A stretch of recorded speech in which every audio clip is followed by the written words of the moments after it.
Okay. Aleph Dalet. A meduma mixture does not create another meduma mixture except according to calculation. And dough that was leavened with truma does not render forbidden another dough it leavened except according to calculation. And drawn water does not disqualify a mikveh except according to calculation. Me'akatos does not become valid me'akatos except with the placement of a paraduma ashes. And a base pras does not create another base hapras. There is no truma after truma. A truma cannot make a truma. What did I say? A truma. That's no temura. There is no both. It is right. No truma after truma, and a temura cannot make a temura. With the offspring of an offspring cannot make a temura. Rabbi Yehuda says the offspring of an offspring can make a temura, but they said Rabbi Yehuda but they said to Rabbi Yehuda a consecrated offering can make a temura, but neither the offspring of an offspring nor a temura can make a temura. Bird offerings and minka offerings cannot make a temura, for the laws of temura were stated only with regard to an animal. And the community and partners cannot make a temura, for it is stated he shall not substitute it, which teaches that an individual cannot make a temura, but neither the community can make a temura, but neither the community nor partners can make a temura. Offsprings for the upkeep of the temple cannot make a temura, and Reb Shimon said, but was not Misa Behemoth included in the general category of offerings that are subject to temura? And why was it singled out? To draw a comparison to it, just as Misa Behemoth is the offspring of an individual, this excludes commercial offerings, just as Misa Behemoth is an altar offering that excludes offerings for the upkeep of the temple. Okay. Okay. Perek Beis. Yesh b'korbanos hayachid, ma she'ein b'korbanos hatzibur. So there are aspects of the individual korbanos that are more stringent than the tzibur, and vice versa. Yesh b'korbanos hatzibur, ma she'ein b'korbanos hayachid. She'korbanos hayachid osim temura, because as we just learned in the previous Mishnah, individual korbanos can affect temura. B'korbanos hatzibur einam osim temura, and it's not possible to do that with a communal sacrifice. You can't do temura on that. Okay. Korbanos hayachid nohagin b'zecharim u'b'nakevos. Individual sacrifices could be male or female, because you can have a person could bring an ola, which has to be male, could bring a chatas, which has to be a female. Shlamim could be either male or female. Okay. B'korbanos hatzibur einam nohagim ela b'zecharim. That's a funny thing that's common between all communal sacrifices happen to be male animals, and even when we bring a chatas at tzibur, it also is always is a male. Okay. If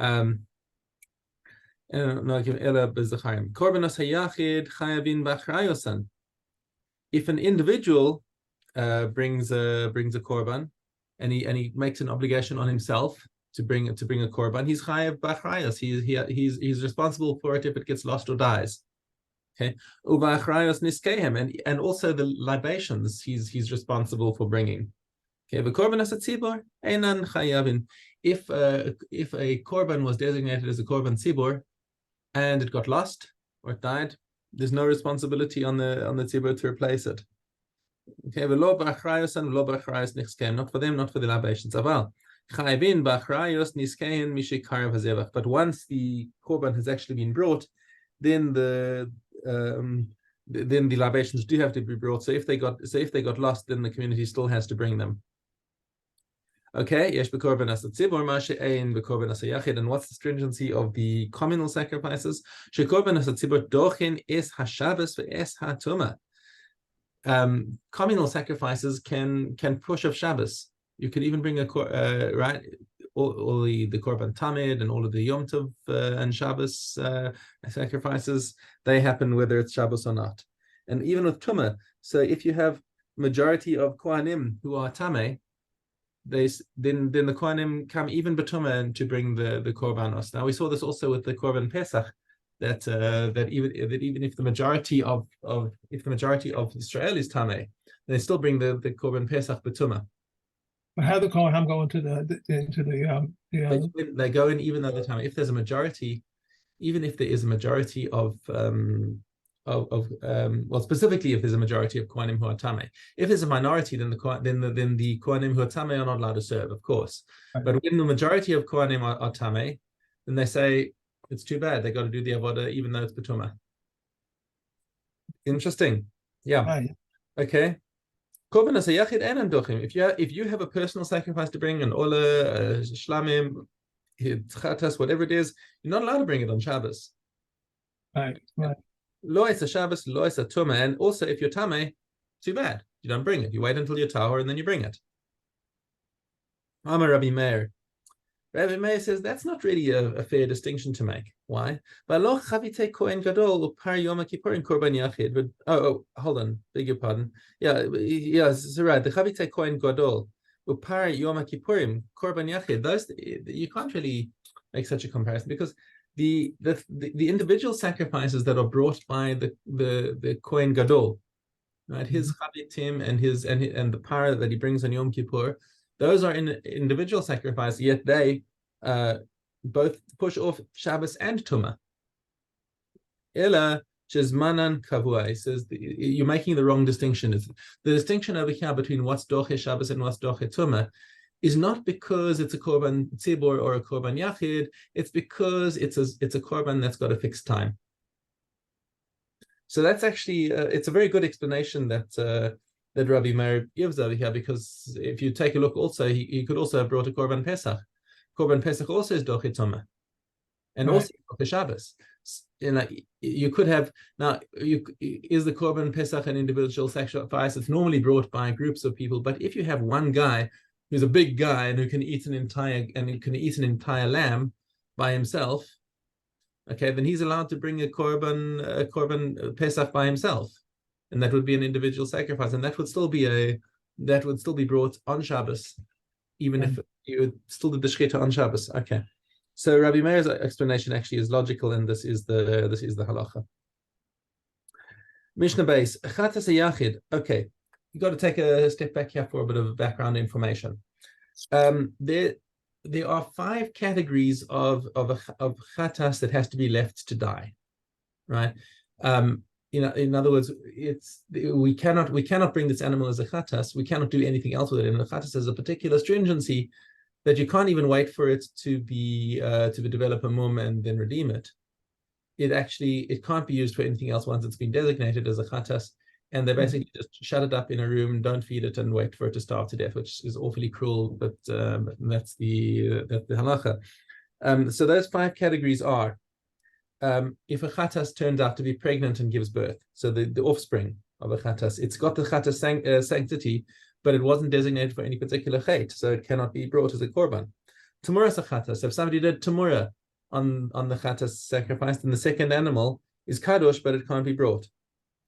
Chatas shemei subaleha. If the owner died, okay, he was supposed to bring a korban chatas. Now he died. What are you going to do with the animal? There's nothing you can do with it.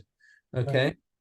Then there's chatas sheniskaper balea ba'acheres, and then so the situation is that he designated the chatas and it ran away. And he said, "What do I need? I'll have to bring another one." So he brings another chatas for his korban. And the second one now comes back and says, "Hey, what's up, doc?" And you say, "Okay, well now he can't do it because the chatas is designated for a specific sin. You can't even say, okay, look, in the meantime, I've forgotten, I switched the lights on Shabbos again, so let me bring this one as another chatas. It's designated for a specific sin, and you can't do it again." Okay, so that's the chatas sheniskaper baleha. And the 5th case is the chatas she'abra shnasa. If it's got to be within its first year. So if he designated it and then he delayed, and now the thing is more than a year old, he can't bring it anymore for his chatas. But you know, to go out to pasture, right? Again, you can't put it out to pasture to develop a mum, because this animal cannot be redeemed. So what happens to it then if he can't bring it? They've all these cases, it has to be left to die. Just left to die. Mm. It's almost the same thing, letting it go out and get a mum. It's the same kind of thing. No, but with a mum, the point of it getting a mum is that then you can redeem it. And that you can do with other korbanos, like an ola. If an ola gets a mum before you bring it, then you say, oh, okay, redeem it, and now it can go out, and it still has a certain amount of sanctity that all you can do with it now is you can eat it. You can't work it or shear it or anything like that, but you can eat it as well in. Chatos, you can't do that. But the chatas, you can't do that. Okay, so now with that background information that you've got these 5 categories of a chatas yachid, of a chatas that needs to die. So now let's take a look at Mishnah Base. Chatas yachid shekipru ba'alea. So if you have an individual's korban where the owner has already received his kapara, must die. That's one of the cases that we just learned. The shel tzibur eina mesa, but if such a thing happened with the chatas tzibur, it does not have to die. Okay. So now why is this? Rabbi Yehuda disagrees with this. He says it must die. So now let's see what the argument is. Amar Rabbi Shimon. Rabbi Shimon comes to explain to Rabbi Yehuda why is the halacha like we're saying.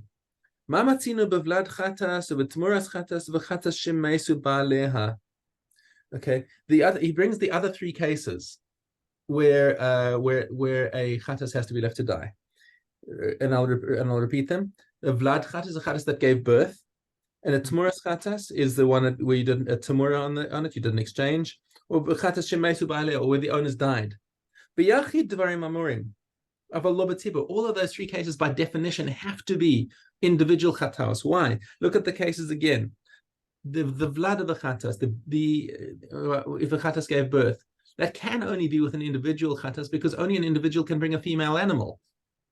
The chatas of a tzibur is a male that can't give birth.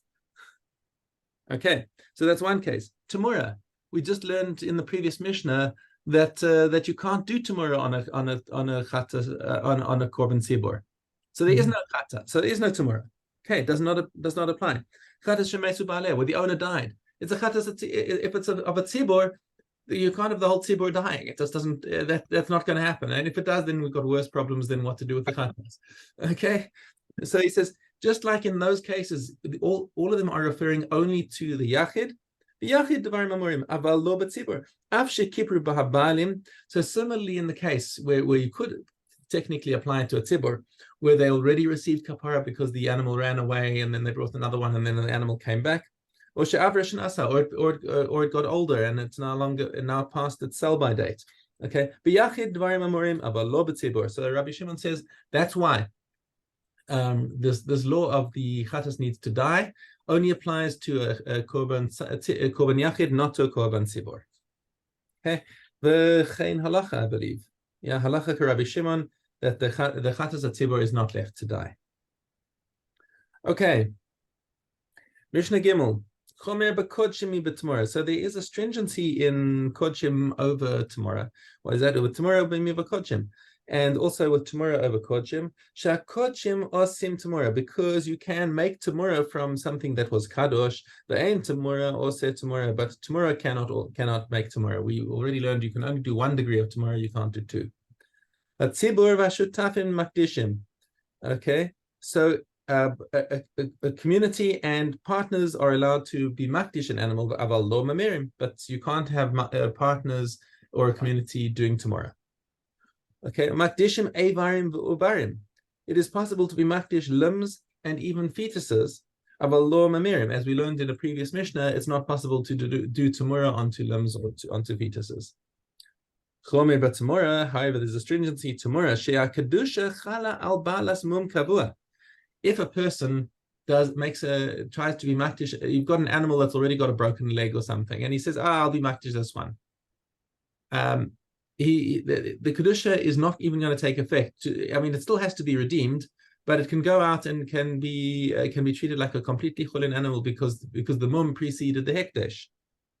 Okay, but with a temura, if you do a temura on an animal that's got a permanent mum, it nonetheless works. And it cannot be redeemed to be worked and to be sheared or anything like that. Okay. Rabbi Yossi bar Rabbi Yehuda Omer asa shogeg kamezid b'temura. He adds another thing, that is that with temura, if you accidentally did a temura, it's exactly the same as if you deliberately did it. Okay, v'lo asa shogeg kamezid b'mukdashim. So we have that halacha. Remember, there was a machlokes beis Hillel beis Shammai about if a person made a mistake, and he said the first white ox that comes out towards me will be hekdesh, Right. and a black ox came out. So according to beis Shammai, it's mukdash. According to beis Shammai, it's not. There's no hekdesh taos.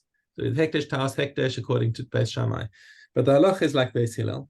However, if a person said Temura, there should be Temura. This Kaddish animal over here should be Temurat, the black ox that's going to come out and meet me when I come out, and the white ox comes out. According to Rabbi Yossi bar Rabbi Yehuda, that animal will actually take effect with the Temura, even though it was a mistake. Rabbi Elazar omer hakilayim v'treifa v'yotzei dofen tumtum v'androginos lo kadeshim lo makdeshim. Okay, so with all these animals that are pasul for the mizbeach, whether it's because it's a crossbreed or it's a treifa or it was born by cesarean, or if it's of indeterminate sex or hermaphrodite, it may neither be sanctified directly nor may you do it with a Temura. Okay. Right. Chazara. Raka. Yeah, Zayin Gimel. Okay. If he consecrated and redeemed it, it does not go out of his possession at Yovel. If his son redeemed it, it goes out to his father at Yovel. If another person redeemed it, or one other kinsman, and he redeemed it from his possession, it does not go out of his possession at Yovel. One of the Kohanim redeemed it, and it is still left in his possession. He should not say, since it goes out to the Kohanim at Yovel, it is always already in my possession. It is mine. Rather, it goes out to all his fellows Kohanim. If the Yovel arrived and was not redeemed, the Kohanim enter it and pay its worth. These are the words of Rabbi Yehuda. Rabbi Shimon says they enter but do not pay, and Rabbi Eliezer says they neither enter nor pay. Rather, it is known as an abandoned field until the second Yovel. The second Yovel arrives and it is still not redeemed. It is known as a twice abandoned field until the third Yovel. The Kohanim never enter it until another person redeems it. Okay. If one buys a field from his father, if his father died and then he consecrated it, it is like an ancestral field. If he consecrated it and then his father died, it is like an acquired field. These are the words of Rabbi Meir. Rabbi Yehuda and Rabbi Shimon, however, say it is like an ancestral field, as it says, but if it is the field of his acquisition, which is not the field of his ancestral holding, it must be a field that does not stand to become the field of his ancestral holding.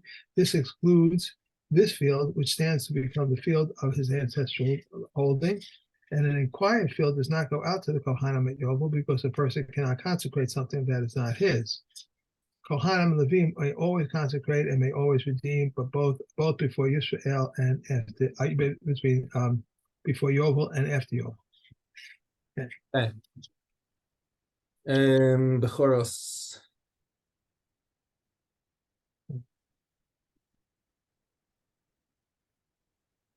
An animal born by cesarean section and that one that follows it, but Tarfon says both must be left to pasture until they develop blemishes, and they may be eaten with their blemish by their owner. The Bakiva says neither one is a Bakor, and the first because it died over the womb, and the second because it was preceded by another.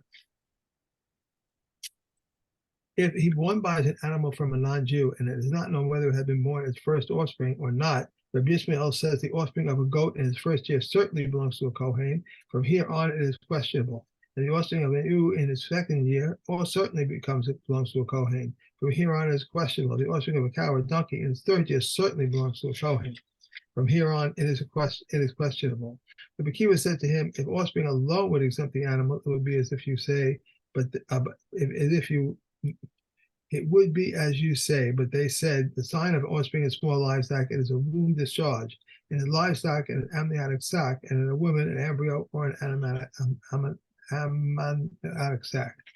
This is the rule. With any animal known to have previously born first, the Kohen receives nothing, and with anyone that had not been born its first male offspring belongs to the Kohen.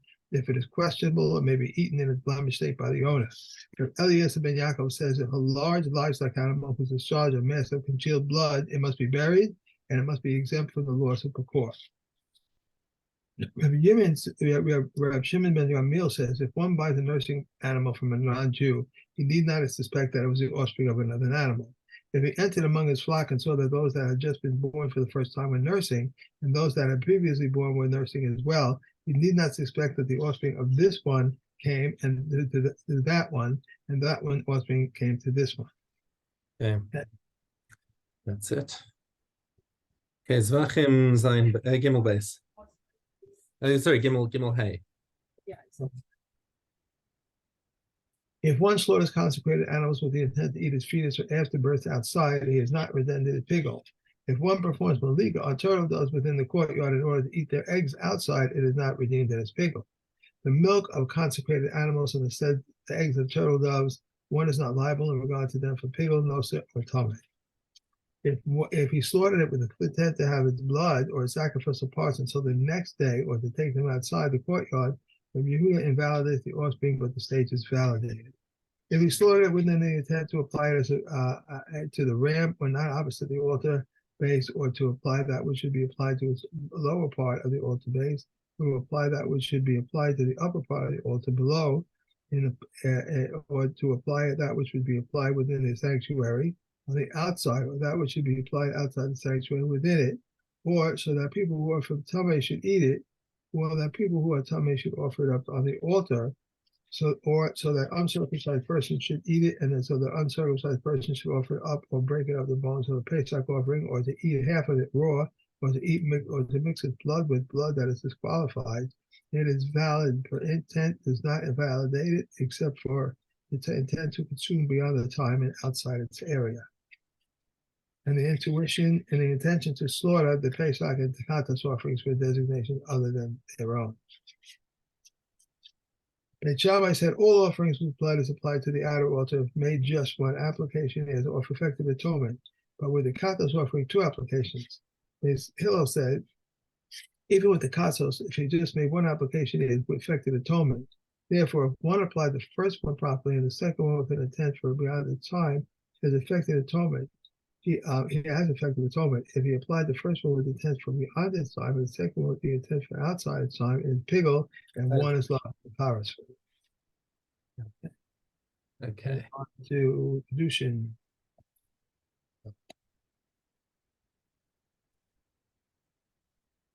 Okay. There are Shisukim. Anyone who recognizes his mother but does not recognize his father, foundlings. Anyone who is taken in from the street does not recognize his father or his mother. All who are prohibited to enter into the congregation are allowed to intermarry with each other. If Yehuda prohibits it, and Rebellion says those who are definitely unfit with those who are definitely unfit is permitted. Those who are definitely unfit with those whose status is doubtful, or whose status is doubtful with those who are definitely unfit, and those whose status is doubtful and those whose status is doubtful are prohibited. These whose status is doubtful are Sheshuki and founding and a Keduthin. One who marries the daughter of a Kohen must investigate her through the mothers who are 8. The mother, her mother's mother, her father's mother.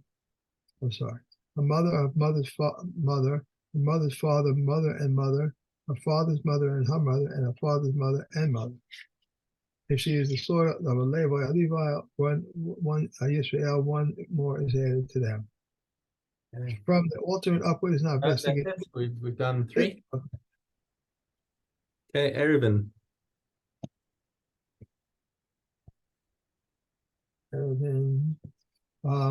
It is permitted to place the slats close to the wall, provided that a cow has its head and most of its body within while drinking. It is permitted to place the slats at any distance, provided one increases the slats. The Yehuda says until 2 beis ha, and they said to him they did not state 2 beis ha except in regard to a garden or a carpet.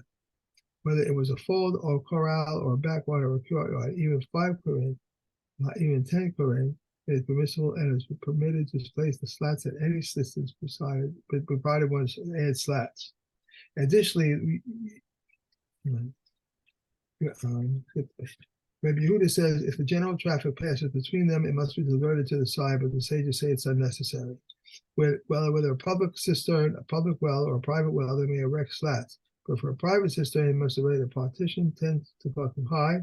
These are the words of Rabbi Akiva. Rabbi Yehuda said, Ben Baba said, it may not be erected except slats, may not erect except slacks, except for a public well. But for the others, they must erect an exclusive 10 fists high. Additionally, Rabbi Yehuda Ben Baba said a garden or a kopek that is 70 cubits and a fraction of 70 cubits and a fraction, and is closed by a fence 10 fists high, we may carry within it, provided it contains a watchman's hut or dwelling which is nearby a city. Rabbi Yehuda says, even if it contains only a cistern, a dish, or a cave, we may carry in it. Rabbi Akiva says, even if it contains none of these, it may carry within it, provided that the area is 26 cubits and a fraction by 170 cubit and a fraction. But Eliot says if its length exceeds its width by even 1 cubit, we may not carry in it. If Rabbi Yossi says even if its length is double as width, we may carry in it. And finally, mikvahs.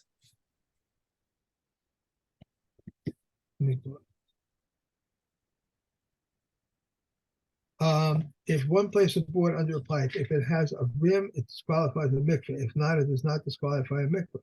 If, however, it stood upright to rinse it off, then in either case, it does not qualify a mikvah. One hollowed out a cavity in a pipe to receive gravel. In the case that it is of wood, it disqualifies a mikvah. Rather the size of the cavity, but in the case that it is earthenware, it disqualifies the cavity. When the size of the cavity is 1 revius. One Yossi says also a cave that is earthenware, it qualifies a mikvah. Whatever the size of a cavity, and they spoke of a revius, only concerning broken vessels for earthenware. If the gravel was more also to qualify as a mikvah. If earth fell in and was pressed down, the mikvah still fits.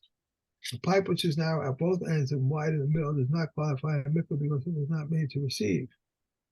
If warm water and rainwater became mixed in a courtyard or a dish or in the steps of a cave, the majority is valid water, the mikvah is valid, but when the majority is invalid, the majority is invalid. And how half and half however, half and half is valid. When they became mixed before they reached the mikvah. When, however, they flow directly into water, if it is known that 40 saw of water fell in before 3 lug of raw water came down, the mikvah is valid, otherwise invalid. Okay, that's it. I'm losing my way to speak. Okay. It's like, Have a good meeting. Enjoy. I'll see you tomorrow. Thank you.